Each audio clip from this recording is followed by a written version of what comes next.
the 1,000-meter and Woodland Glade.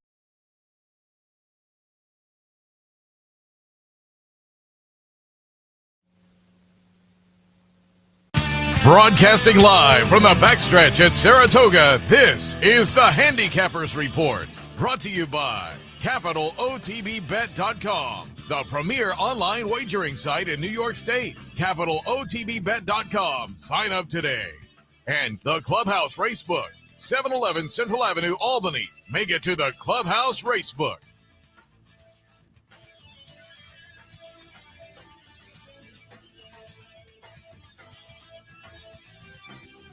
Good morning, ladies and gentlemen. Welcome to the Handicappers Report, coming to you live on the backstretch of Saratoga Race Course alongside Seth Merrow. I am Anthony Mormino on the day after, and it's kind of an interesting morning. It's pleasant temperature-wise. There was on and off sprinkles, Seth, for me as I came up the Northway.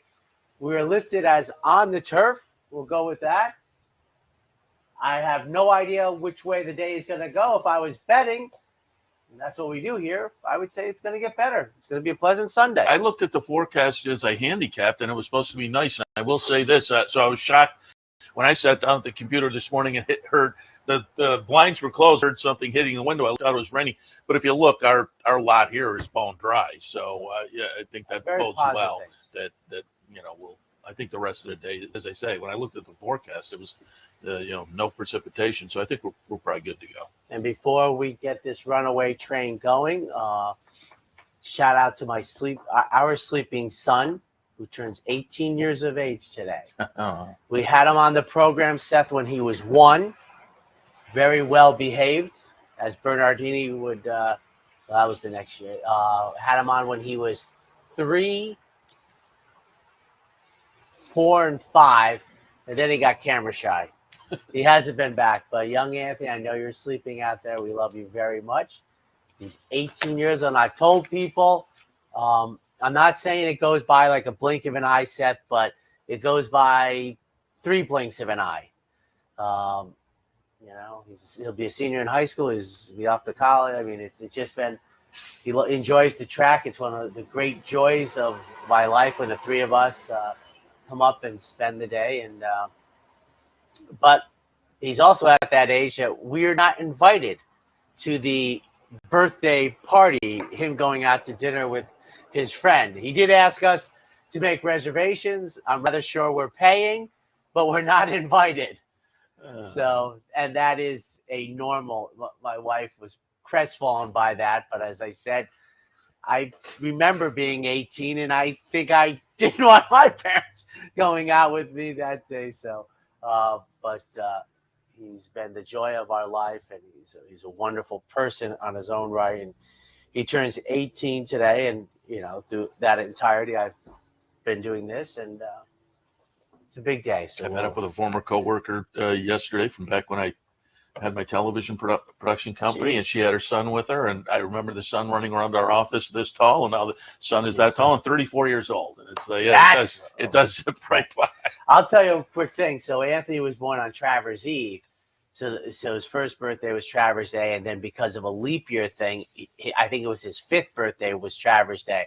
So we're at the old Hoffman's Playland, and a taller gentleman. And when you do this kind of thing, you can kind of get a feel, Seth, I'm sure, when you know that people that you don't know. So he comes over and he leans over nicely and goes, "You're the last person I expected to see here today." And I looked over at Anthony with the same look. I go, "His 5th birthday." He goes, "You're a good man." I said, so that was 13 years ago. So a lot of fun there. Great day of turning now and doing what we get paid to do. A great day of racing. Mother Nature was extremely kind. Back-to-back days of horses that did not deserve to lose. Idiomatic on Friday ran her eyeballs out, and yesterday I had the filly on top. I think I sussed the race out nicely. I said, I hope she sits the same trip she kind of sat in the Coaching Club American Oaks. I think she did, and she just got started just a little too late and came up a little short. It was a great performance by Fierceness. He has now put back-to-back races together, which we've been waiting to see if he could do. But Torpedo Anna ran great. It was just, that was a big performance from the filly. Now, going forward in betting, and this is the hard part, Seth, there's so, in the old days, you'd have like 2 more races. My thought is, I saw a lot of races yesterday on the dirt where being up close early was very beneficial.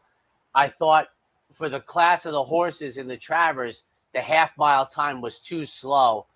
And I knew the closers, whomever they are, had no chance at all. So I'm wondering if what'll come out of this, and I'm really wondering if Sierra Leone has any backers left. Well, I mean, maybe at 11-1 or something, but this horse always gets bets. And you're right. The fractions, though, it's one of those where all week long, but I said it.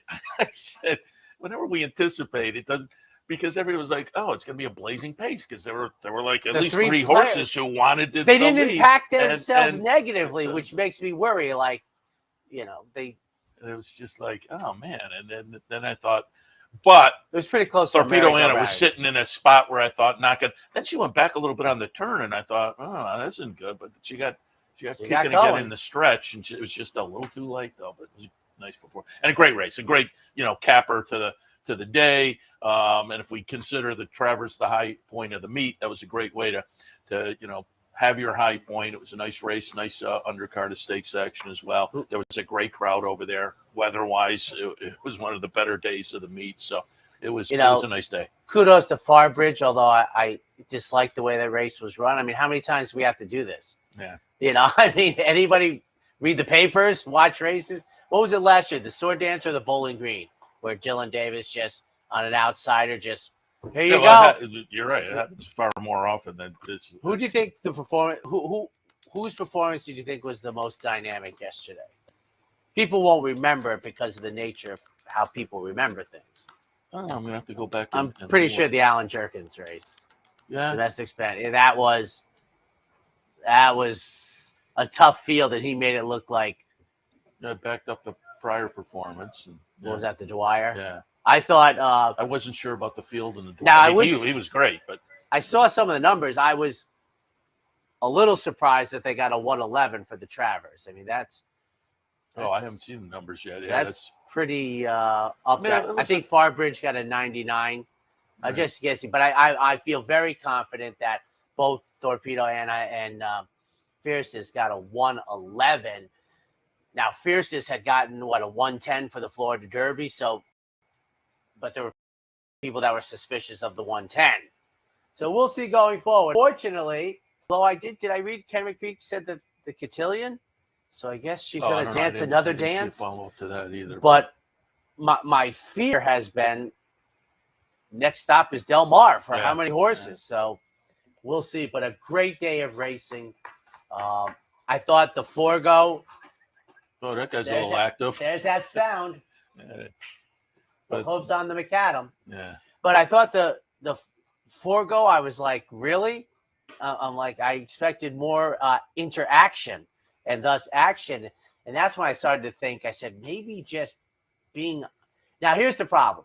Being on near the front, but you're the lower odds horses, meaning you might be the most talented. But I thought forward was good yesterday. I didn't think you stood much of a chance because it was actually like the Sierra Leone's worst race. I mean, he was not really competitive. Yeah. His run for a closer seemed less of a run than Torpedo Anna, who was attending the pace. Yeah. Which the pace was not playing. It was not fast. The horses making up ground. And as I say, I was happy with where Torpedo Anna was. It was very similar to Coaching Club American Oaks. She was just kind of stalking off the leaders. And then, as I say, I got worried on the far turn as she went back, but she got in gear again.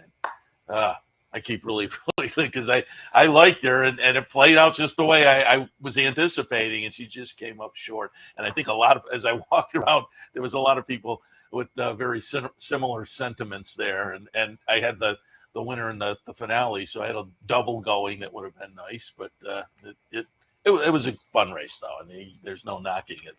It'll be one of the highlight Travers going forward, I would think. Absolutely. With a nice ding-dong battle right to the wire.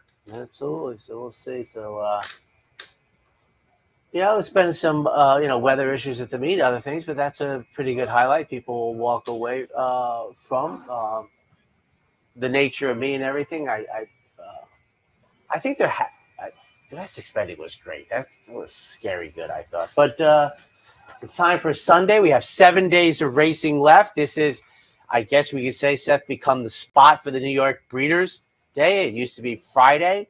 It used to be all over the map. The Albany had their day. The West Point had their day. The Yaddo had their day. But now we've commingled them all to the day after the Travers. I'm pretty sure I had this right, that the DePaul play of the day will be inside of Loose on the Lead. Oh, I don't know. I didn't hear. I know Steve was talking about that. I see my director is looking out at, painting water pastels over there. So we'll just go with that.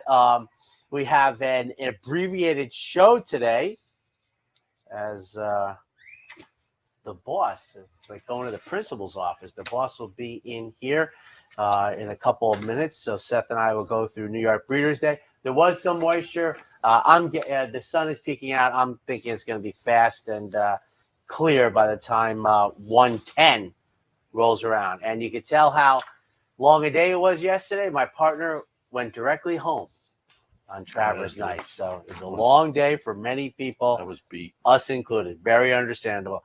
In the opener, 2-year-old, New York Reds today, the 2-year-old fillies and the Seeking the Ante. Remember that the Pick 3 bankroll is still open until about noontime today. So if you want to jump in on that. And then again, I always like to take the weather into account, look at the scratches before I make the plays. So I'll have all those up in plenty of time. But you still have time to put your name in the hat if you'd like to take a shot at the Pick 3 bankroll that goes on this afternoon. Seeking the Ante 4, 1, and 5 for me. I'm going to put Accelerating on top for Steve Asmussen. As is typical in the 21st century here, we get into late summer and these 2-year-old stakes races have a field that you can make a case for a lot of them because they're very lightly raced and that they've entered in a stakes race and lightly raced but going well. That certainly is the case with Accelerating, who off a career debut right here at Saratoga looks absolutely logical. Fired at 74. It's the best buyer of this field. I'm just going to tilt in that direction. Bellicose is a little bit interesting. If you didn't hear the story, came out, won the career debut. John Stewart, who has gotten in the game in a big way and has been spending a lot of money just within the past year or maybe less than a year, Resolute Racing, he put out feelers to folks on social media and said, if somebody sees a horse, and he may have had it parsed down to New York bred, that I should know about and put me in touch with the folks to jump in, I will pay a commission. Bellicose wins the career debut. And I guess somebody on Twitter made the connection. John Stewart bought in. And from what I read, there was a 5-figure commission paid to the Twitter. I wish I had thought of that. But John Stewart, now one of the part owners of Bellicose, they come off the maiden breaker to try this stakes race. And I think Bellicose is absolutely live for Jeremiah Englehart. And then Carmen's Candy Jar, nice win in debut. Then tried Open Company in the Schuylerville. Ran fourth. I think is going to appreciate the move back to the state company today. 4, 1, and 5. To me, these are very difficult races. We're in the same boat. I just took the outside most horse who's making the 3rd career start. Quite frankly, that was it in the Candy Jar. I mean, just has one more race under the belt, in my opinion, Seth. They got the regress race. She got the regress race out of the way. And that's where I'm going. Now, that being said, I will say, I want to add this caveat.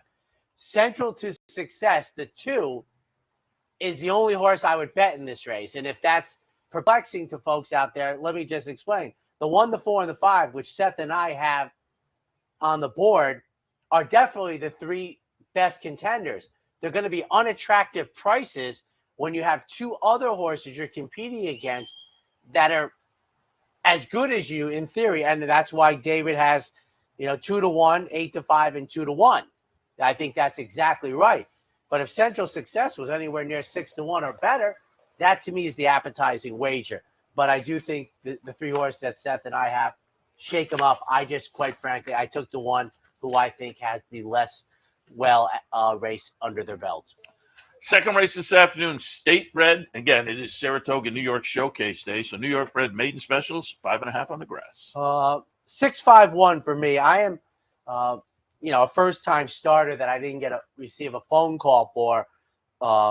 This is one of the more intriguing horses on the day. This is Anthony Dutrow sending out an offspring of More Than Ready, who has been one of the longest tenured stallions at a high level, multiple surfaces for 22 years or so. And this is where I want to be. Very solid workouts. I don't make much of them, but, this is the type where I'm not surprised shows up here. Why you have 4 consecutive workouts on the turf. For a second, calling card right next door. This is an offspring of Complexity, who seems to be off to a good start as the son of McLean's Music. And then An Experience from Jeremiah Engelhardt from the rail, 651. 11, 3, 1, and 5. 11 is first on the AE list, so just needs a little help to get in. But Daytona Gold does get in by Golden Sense. Golden Sense this year, 85 first-time starters, 6 wins, 10 seconds, 8 thirds. So some solid numbers first out of the box. Sibling called Treasure King won the first 2 starts of the career. That second win was a turf stake. So I thought this horse had a little breeding power. Ken McPeak doesn't necessarily have them cranked up, but and he's come in here and said that. But sometimes they surprise, and you would have to think up at Saratoga on a day like this with the New York bred, they may be well met. We'll put that one on top if it sneaks in. Our friends at Bonaventure have Swift Magic. Dan Collins and company sent this one out a couple of weeks ago, less than a couple of weeks ago, and showed a little punch before fading. I thought that was a good debut. Sibling called Frango Electronica, won in the second start of the career. This horse worked a quick 10.1 before the sail down on Ocala. First start was an off the turfer. Now they get the grass. I think Swift Magic is playable and An Experience. Has a little bit of breeding that's interesting. Sire is okay. Early on has a couple of winners. So there was enough there that I thought the dam produced a sibling called Vote No that won the first starts of the career, including a Kentucky Down stake. So there was some interest there with the breeding, and Jeremiah's having a pretty good meet. So I thought An Experience was playable as well. For me, 11, 3, 1, and 5. On to the third race, optional 45, 2X, racing 7/8. 2, 3, 4, 5. I'm going to put Elysian Meadows on top. 2 starts back at the Finger Lakes, ran 4th. That was the New York Derby. Then comes here and tries the Rick Violet just 10 days ago and was up the track. I think in this company may be an interesting fit. So I'll look for this one to rebound with the move out of Stakes Company. Second spot, we'll go with Bourbon Chase. Moves out of the Todd Pletcher barn, but goes into the Mike Maker barn. Been off a little bit of a layoff, but I think with these connections and the talent shown already, we can do nicely off of that little bit of a February layoff. And then Dr. Kraft in the third spot. Lone Saratoga start this season was a pretty good effort, a close-up second-place finish.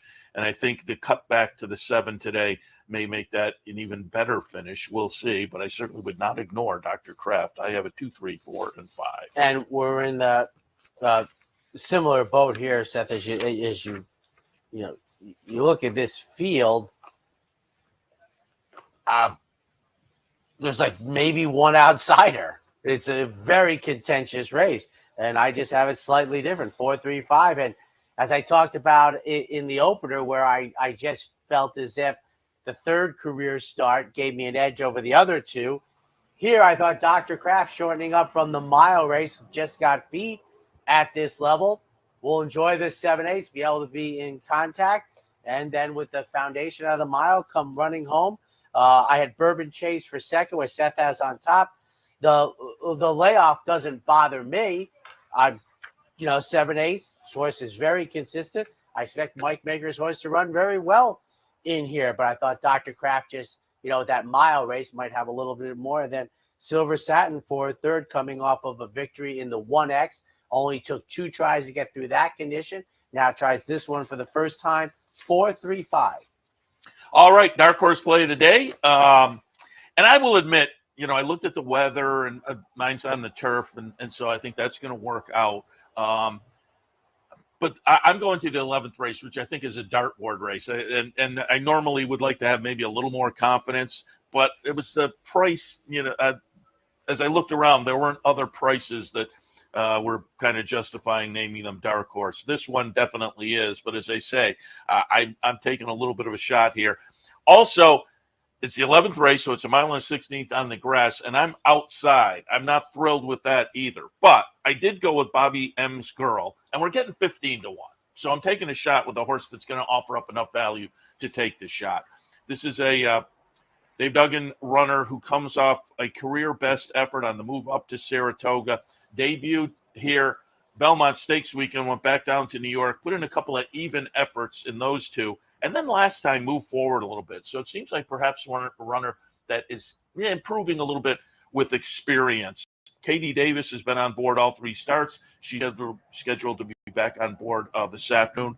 I thought, again, off of that last start, and really an improving pattern, I think we can go ahead again, perhaps incrementally. And I think that's all we'll need to be right in the thick of things here. I'm a little concerned, certainly, about the post position. But if we can get a trip, I think this horse fits in very, very nicely with this group. And at 15 to 1, we'll make that one our dark horse play of the day. Today, in the finale, race number 11, horse number 10, Bobby M's Girl, dark horse play of the day, brought to you by the Dark Horse Mercantile and Impressions of Saratoga, both in downtown Saratoga. Swing by, say hello. You'll enjoy your visit. And we thank them for sponsoring the dark horse play of the day. This is the 29th summer I've worked for OTV. And, when you do this, you kind of, you pick up, you hear things you like and everything. But one of the things that I think I don't remember picking up from anybody else that your pick is a perfect representative of is you get to ask more questions at a bigger price. You're getting 15 to 1. You're allowed to have many questions on the table. And you have done that. I like it. We'll be right back.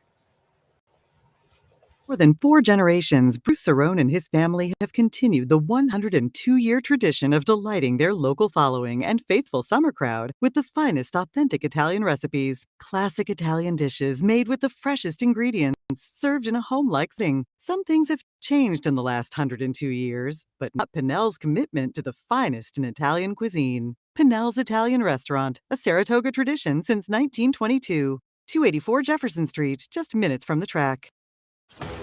Sometimes it pays to go with the flow, to check your worries at the door, to reconnect with your crew, to follow the thrills and the flavor, to roll with it and see where it takes you, to enjoy every minute to its fullest, and to dance like there's no tomorrow.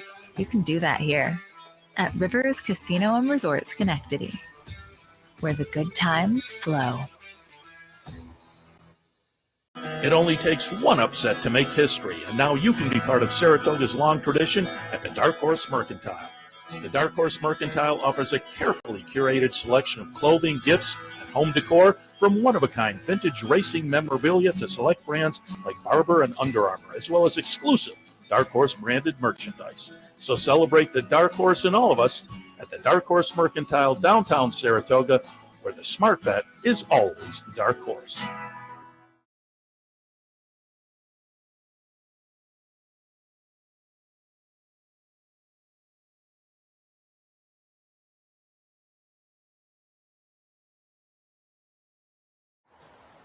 Welcome back to the Handicappers Report on, as Anthony said at the top of the show, the day after, but still plenty of good racing to come with, as we said, 7 days left here. There's today, obviously, and don't forget next week, a 6-day week with Labor Day being included. So plenty of opportunities. I will alert you as we get closer, but we have the Windbreaker giveaway coming up. That's the one I'm looking forward to. And at the beginning of the meet, the idea, this is the better idea than the one I'm going to speak to, was whomever's out there that like scores out on opening day, like the pick 5 or something, and you're home for the meet, whatever and then the other side of the coin is coming up this week where you're just getting your brains bashed in, and then, like a bolt of lightning on Labor Day or Sunday or Saturday. Look, Mom. And there will be plenty of that. And it happens. Plenty of opportunities and plenty of people, I'm sure. I've always wanted to meet, for many years going over to Ciro's after opening day, to meet somebody that was like, scored. I hit the $18,000 pick 5. I'm good. You're my idol. That's got to be the best feeling under the sun, at the racetrack. The trick is don't give it back. Well, don't you get would so think brave. That, if you're dialed into it and you had a goal and you met it, Yeah. that you're pretty sharp. All right, fourth race today, stakes action on this New York bred showcase day. It's the West Point, $200,000 up for grabs, 1.16 on the grass. I have to ask you, do you think Spirit of St. Louis scared off people? I mean, how is this a 5-horse field? Yeah, for a couple hundred. If New you're York breds. 200,000, you're standing up, you're running, right? You know what the genesis of this race is, don't you? It's like my favorite story for people of our generation. I want to say 1980. I've never seen it happen ever since, but it was 7 furlong race.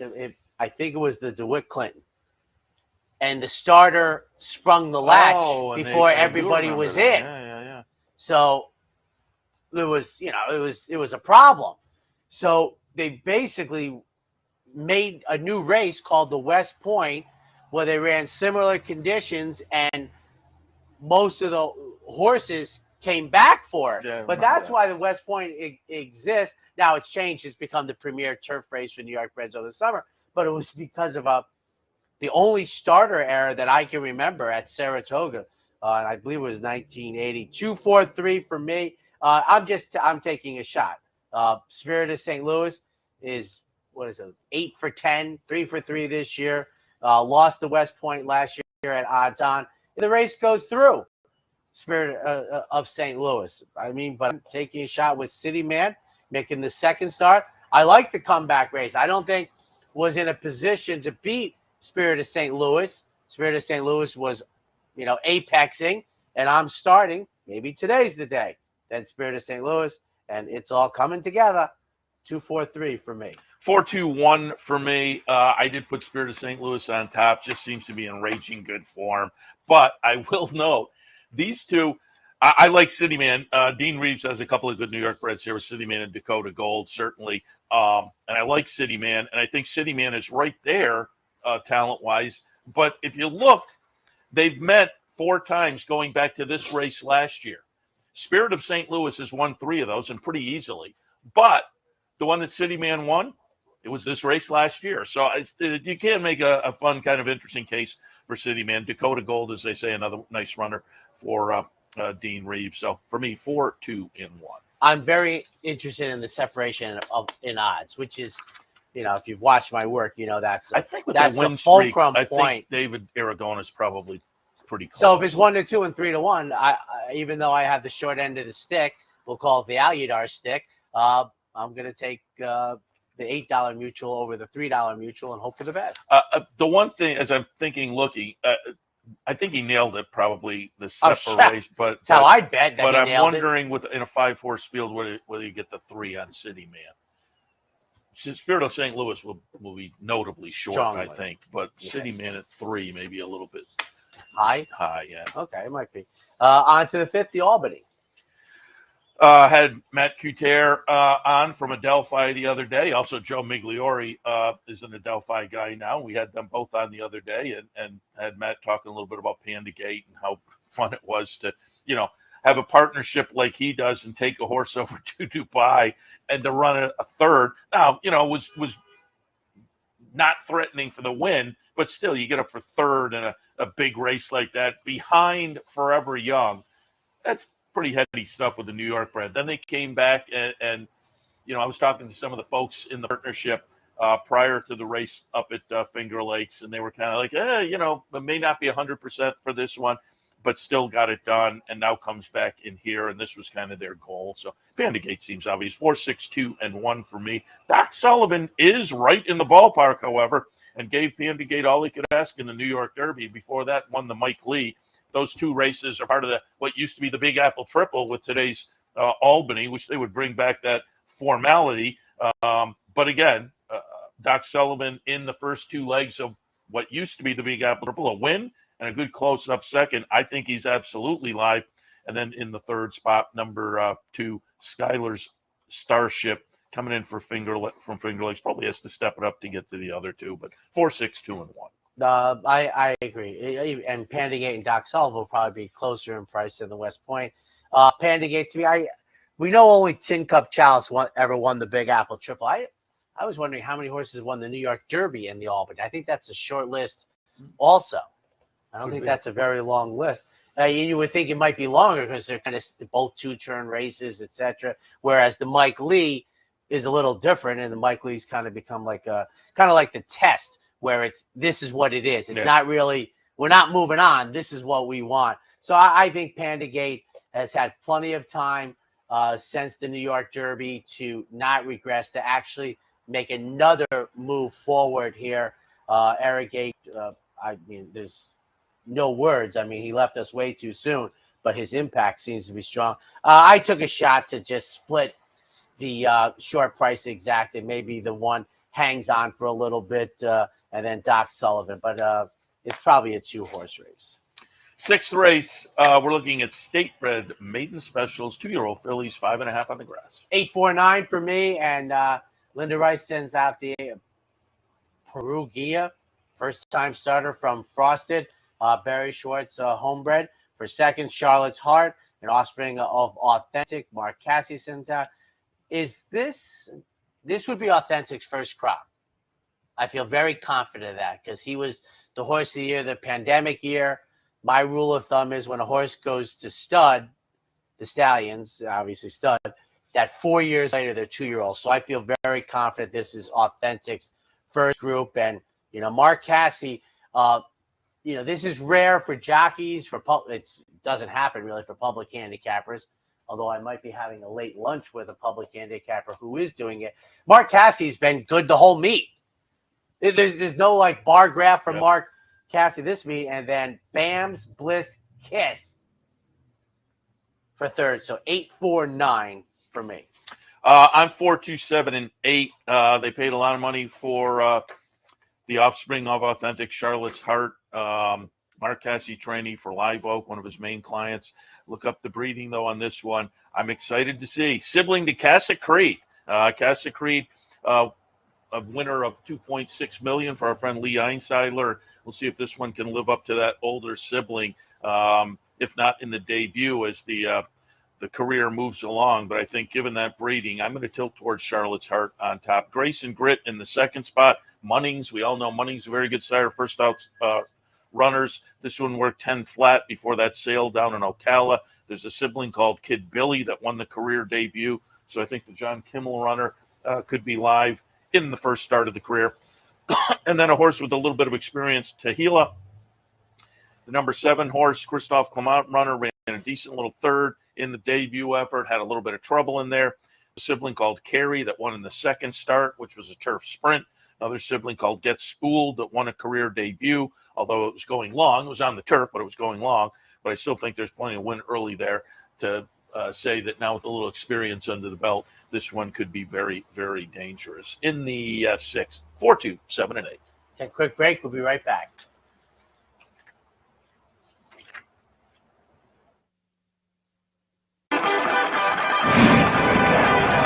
Want to get your career in horse racing off to a fast start? Well, the University of Arizona's Racetrack Industry Program is your winning ticket. The Racetrack Industry Program has served as a springboard to some of the industry's most successful individuals, with a proven track record of job placement right out of college.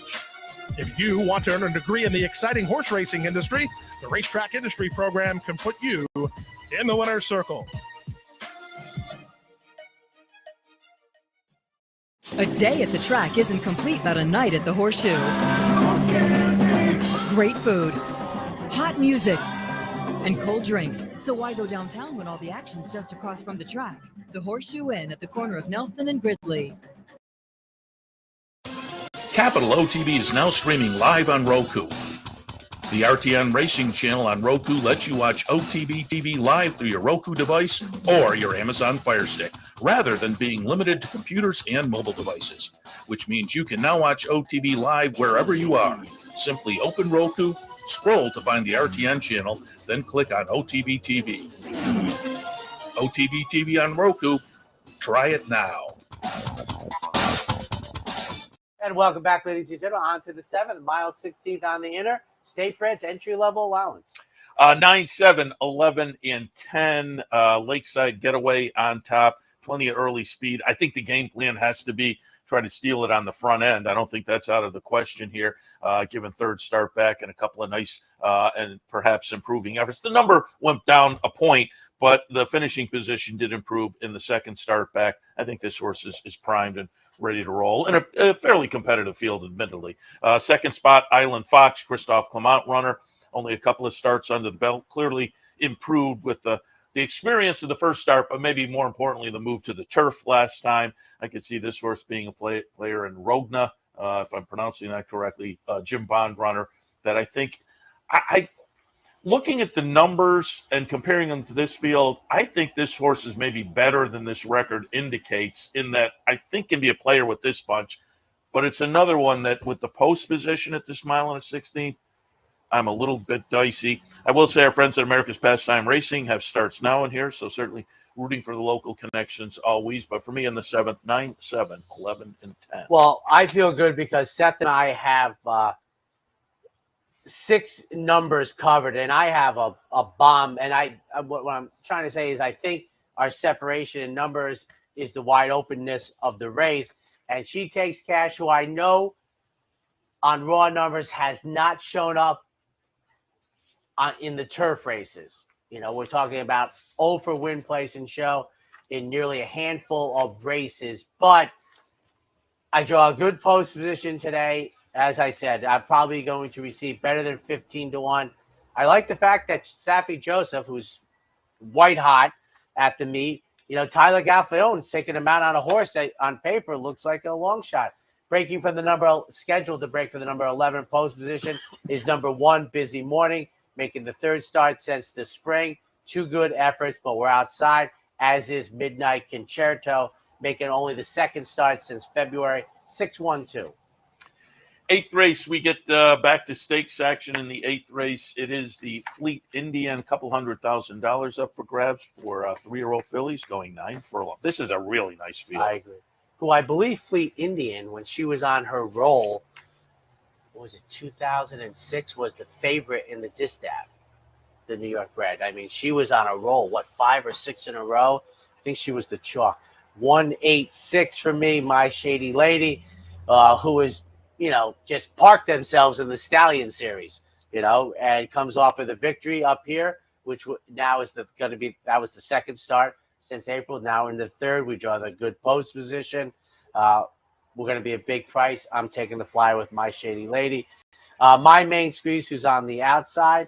And then Maggie's Palace, who's also going to be a big price, but I think is going to run definitely better than odds. 186 in the Fleet Indian. 8, 9, 4, and 2, My Main Squeeze, stepping out of not only, you know, open stakes company, open grade 1s, ran 4th in the Acorn behind Torpedo Anna, ran 3rd in the test behind Ways and Means, now gets into state bred. You go down the page when this horse faces state breds, seems to do very, very well, understandably.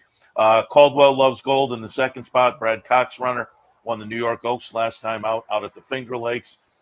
2 starts back, the Belmont meet, ran in a state bred stake here and ran a good second. Ran it behind Landed. I put Landed down at the bottom of my mix. I have no arguments against. I think that horse is also a player. And Dolomite, 3rd in the Demoiselle to wind up the 2-year-old season against open graded company, and then came back with a nice win to start this season very early in this meet. As I said earlier, this is a really nice field of New York bred 3-year-old fillies that are good enough to kind of bounce between the New York breds and open company and be very competitive in both areas. So I'm excited to see this one. 8, 9, 4, and 2. On to the 9th race, the funny side for 2-year-olds. 10, 7, 6, and 1. Moplex on top. Again, I had Naj Thompson in here from the New York Thoroughbred Breeders the other day, and we were talking about how the New York breds, the program has improved. We saw it in the last race with the New York breds being able to jump out and face open company. And Moplex is one of those. Won the maiden breaker against state breds in the debut effort. Then came to the Sanford. Pretty good-looking winner in the Sanford. Has the outside attack post position and may benefit from that. I think this horse very interesting. Coming back at the same 6 furlongs as the Sanford last time. Under whose radar for Mike Maker. Very good in debut. With that number, I'm going to be interested to see how these shake out on the morning line. Moplex is slightly favored over under whose radar, but with a big number, I'll be interested to see where the betting public winds up. Bostonian in the third spot off a maiden breaker down at Churchill. Obviously, given that was against Open Company, was in a price restricted, auction maiden special, but looked pretty good in debut for Wesley Ward. Now comes up to face the State Breds for a big purse. 10, 7, 6, and 1. Did you have any level of surprise that Moplex was in here off of this Sanford W? No, it's a couple $100,000 up for. I was thinking that too. Yeah, right. I was thinking two things. One is that they have the Open Company graded win. That kind of gives you, and the big purse that you get a spot here. They also get to run at the same 6 furlongs that they won at. They're going to be at outside, so it was interesting. I mean, obviously they could have waited a few more days and run in the hopeful, which is time seems to be a big wall. I'm 2-6-10. I just hit my head or whatever on the Toner, who is the veteran in the group, going to the post for the 7th time. When was the last time you saw a juvenile on this circuit go to the post for the 7th time on August 25th? Yeah. And then I have Bostonian coming in from Churchill Downs victory. That was back on June 22nd. And then Moplex, this is what I wanted to point. I said I alluded to it yesterday. So the Toner, who 2 races back at Saratoga, received a 73. And Moplex received a 73 for winning the Sanford. We're 5-2 and 20-1. 2-6-10. That's what I was alluding to yesterday, that there was a buyer speed figure, because you should know that I agree with Seth that I think he was right about how much the buyer speed figures influence betting, and that was the example. I was like, well, I ran a 73 at Saratoga 2 races back. You won a 73 to win an open graded stakes, and 6 times the price, 7 times the price. We'll be right back.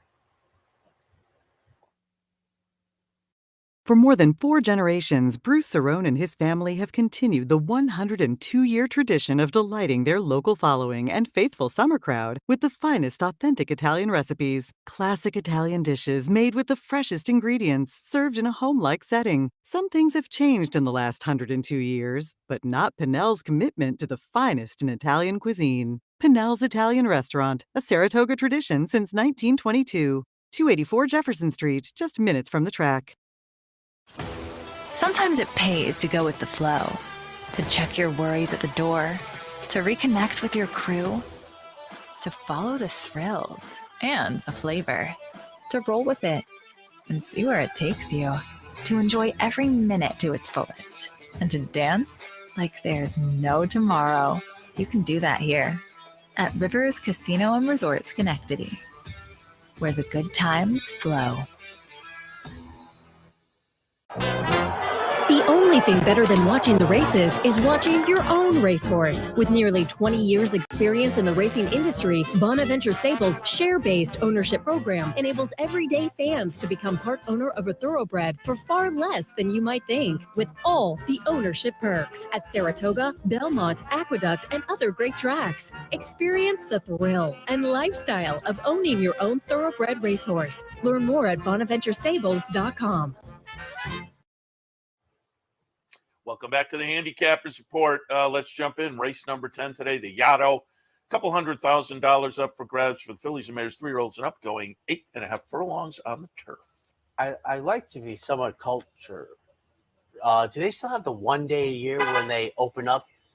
I do not know that. People, that was always the thing. If you're not familiar with it, if you take 14 to come to the track, exit 14, you go almost immediately past it. It's on your left when you do the clover leaf and you come off. And Writers Enclave, I guess you would call it. And it's what the grounds are open regularly, but the house is not.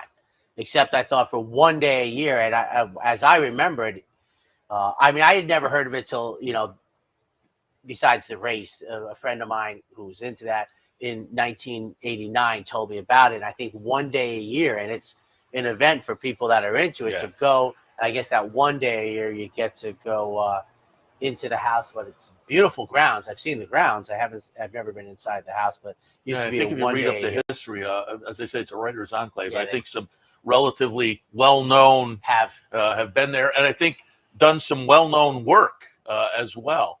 So yeah, notable certainly. All right, we're having. I'm not watching. We have to watch because the entertainment value is through the roof for us, not for you. But my director's become a parking cop. But we got to what is today? Today must be day 34.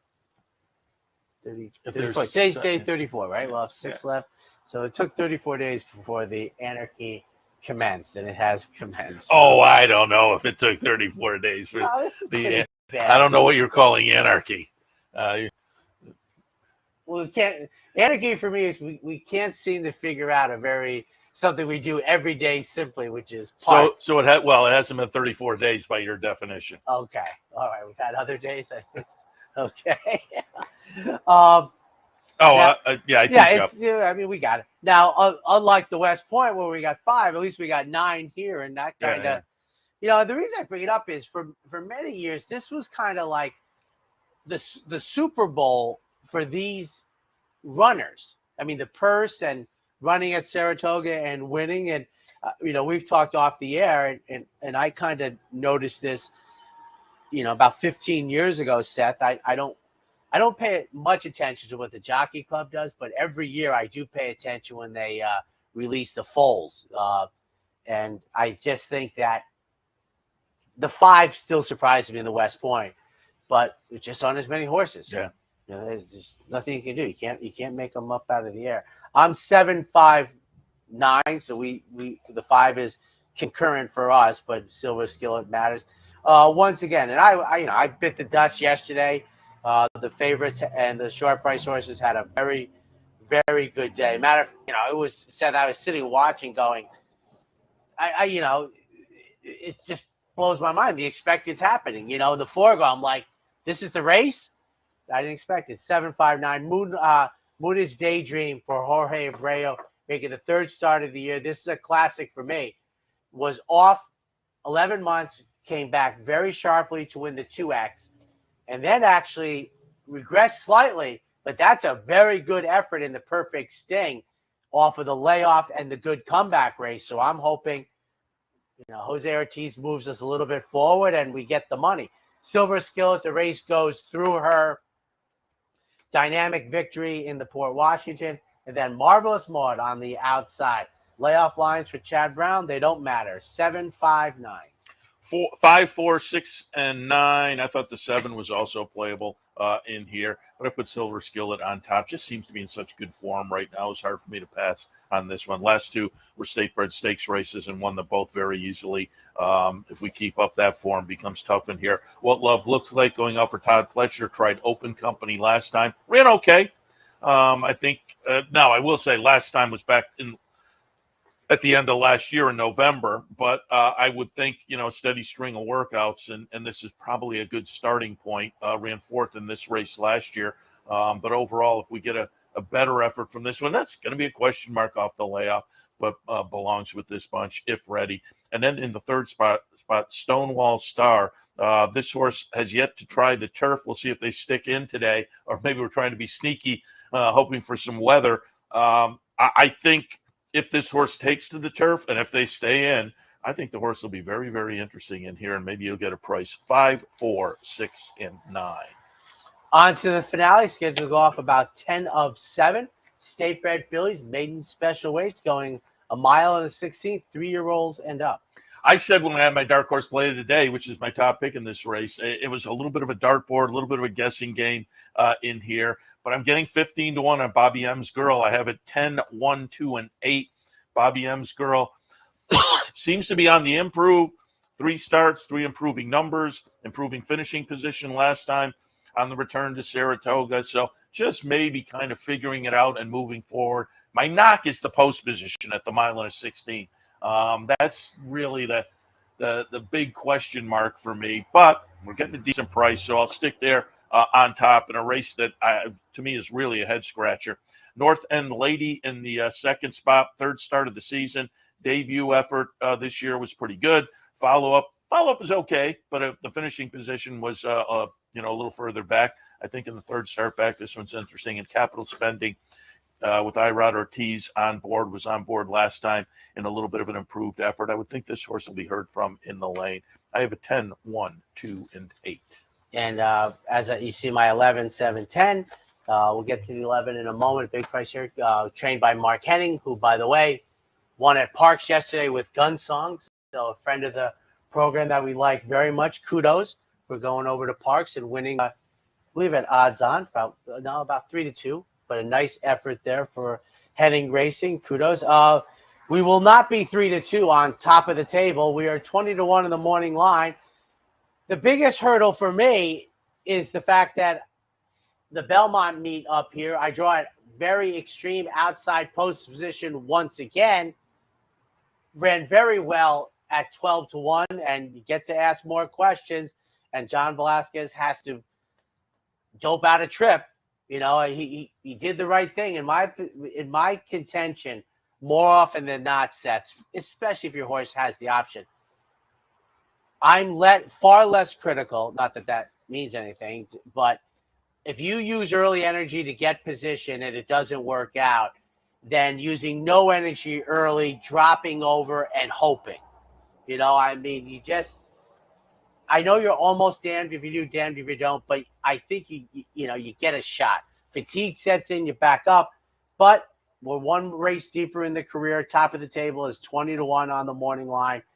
Stars in the City, number 7, a big price in here, but the debut was a turf sprint, and that just reeks of practice to me, because if you look at the second career start at Aqueduct at 1.16 miles, that was a good effort. Well, we draw an okay post position here, and then Bobby's M Girl, fourth career start, comes off a third place finish. I think the race is wide open.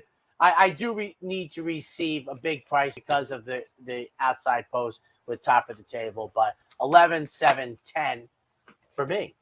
And as we wrap up the penultimate week here, just give you the stats currently as far as after yesterday. Jockey Irod Ortiz on top of the jockey leaderboard, 40 to 37. Flavian Prat, who added to his stakes total again. He's having a great meet on the stake side of things, but he's 3 behind overall as well. Tyler Gaffley 36, and Dylan Davis, who we talked about plenty, 27.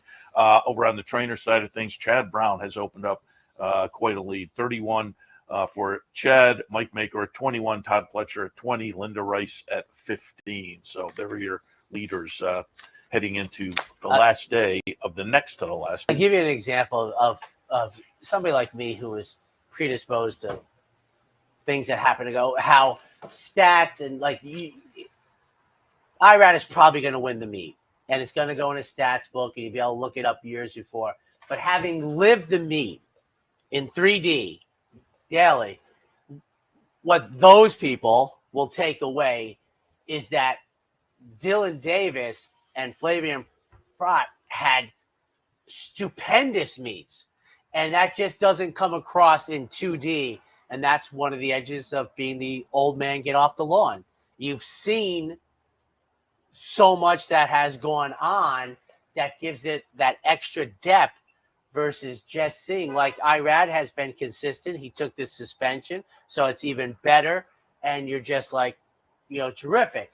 But the raw numbers, especially if you put purses up, that would help. They'd be like, oh, you're 10 behind, but you're $2 million ahead. That tells me something. If you put ROI up, that shows you that Dylan Davis is meet. You reoriented. So my argument with stats has always been, Seth, not that, it's lies, liars, and statistics. It's the more stats you give me, eventually you will paint the correct picture, whatever that is. And that is that Dylan Davis and Flavian, they will probably not win the meet, but in certain other areas they are. One's probably going to win the purse. I will say this. And one's going to win the historically, ROI. You're probably right on, because historically you get 20 years down the road, you look at the leaderboard, and it's not going to – looking up articles of the time may make a little bit of a difference. But I will say, people doing currently, I think everybody's aware. I'm going to give you one. Everybody's aware of Flavian and Dylan, which I think is significant in its own right and gives these guys their just due, because they are having. Now I'm going to give you one that I think you might even shake your head at, and I said at the time that this would happen, last year's test stakes in certain forms has been spoken about without the obvious part missing. Yeah. And and this started when we were less than a year removed from that moment. Yeah.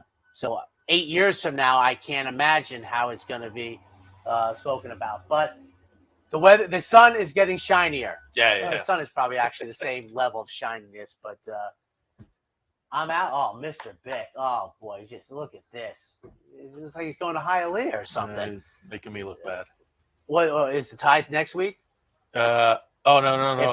I've been told no ties. You're on suspension. Tina is making a quilt with his old tie. I guess that's a thing. He told me that's a thing. I mean, it's a quilt. Are we going to lay it over the desk or something? All right. He stays. I go. Up next, Loose on the Lead. If we can wheel Mr. Bick back into the house. He's going farther away from the set as we get closer to kickoff. There's only 7 racing days left, people, but it does look like the day is getting nicer. We'll see you back here Wednesday morning. Handicappers Report, brought to you by CapitalOTBBet.com, the premier online wagering site in New York State. CapitalOTBBet.com. Sign up today. And the Clubhouse Racebook, 711 Central Avenue, Albany. Make it to the Clubhouse Racebook.